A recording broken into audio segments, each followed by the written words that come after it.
Well, in addition to being time to harvest pumpkins, it's also time to harvest any of those decorative gourds that you might have planted. And today we're at the Parker Pumpkin Patch, and we're going to be taking a look at when the right time is to harvest gourds.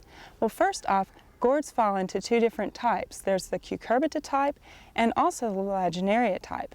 First off, the cucurbita type are the small, brightly colored decorative gourds that you see, and these are closely related to edible squash, and these vines have yellow flowers, and so that's how you can tell the difference.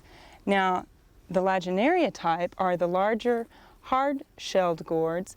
Usually they're grown as a birdhouse gourd or the dipper gourds, and they actually have white flowers on those, so that's how you can tell the difference. Now, the differences in these gourds, in addition to their size, is how to cure them. Now, with the smaller decorative gourds, they don't store quite as well. So when you harvest these, if you're going to keep them for a long time, they don't really cure out. So you need to store them in a cool, dark place. And they'll basically be used as decoration not quite so long. Now, with the larger dipper gourds and the birdhouse gourds, these will actually store quite well after you cure them out. But first, before you're storing them, you need to know when to harvest them. Now, with the smaller gourds, you'll want to get these off the vine before the first frost. And they're actually ready to harvest when the stems are brown. Now here you can see this one's not quite ready to harvest because the stem is green. But over here on our birdhouse gourd, you can see how the stem has turned brown. This gourd is actually ready to harvest.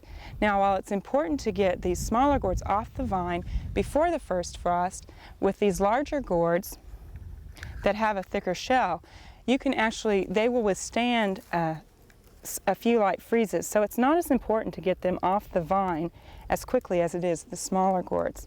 Now, once you've harvested these gourds, then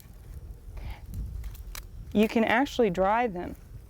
And what you need to do for that process is, first off, just gently wash the outside of the gourd with soapy water, and then you'll want to dip it in a 10% Clorox solution, and that will just disinfect the outside of the gourd.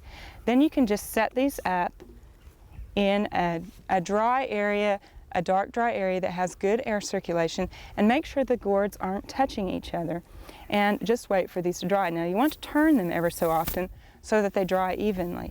And the way that you know that these gourds are dry is when you can shake them and you hear the seeds inside rattling around.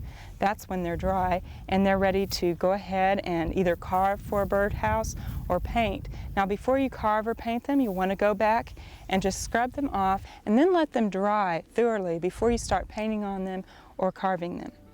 Well, now that we've harvested our gourds, let's go take a look at some of our pumpkins.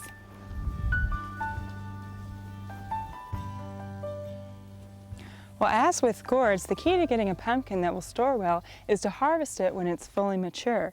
And one of the things that you look for, of course, is that the pumpkin has turned, this one has turned orange all the way, but it also needs to pass the thumbnail test. And we use this a lot, but it is a very good indicator of maturity. And basically, you would just press on the skin of the pumpkin, and if it doesn't break when you do that, then it's ready to go. And this one is really quite ready to harvest. This will be a good pumpkin to use in our fall decorations. Now, one of the other things that you want to think about when you're harvesting these is to leave a long stem on. One, it makes it easier to grasp, and it's just a nicer looking jack-o'-lantern or pumpkin if you leave the stem on. Now, the same goes for any of the winter squash that you're harvesting. You want to do the thumbnail test on those, and they'll store longer for you. We hope you've enjoyed this classic from the Oklahoma Gardening Vault. Remember, even though these tips and techniques are timeless, there's always something new to learn in the world of gardening. By subscribing to both Oklahoma Gardening and OK Gardening Classics, you'll have access to a wealth of gardening knowledge, both classic and contemporary.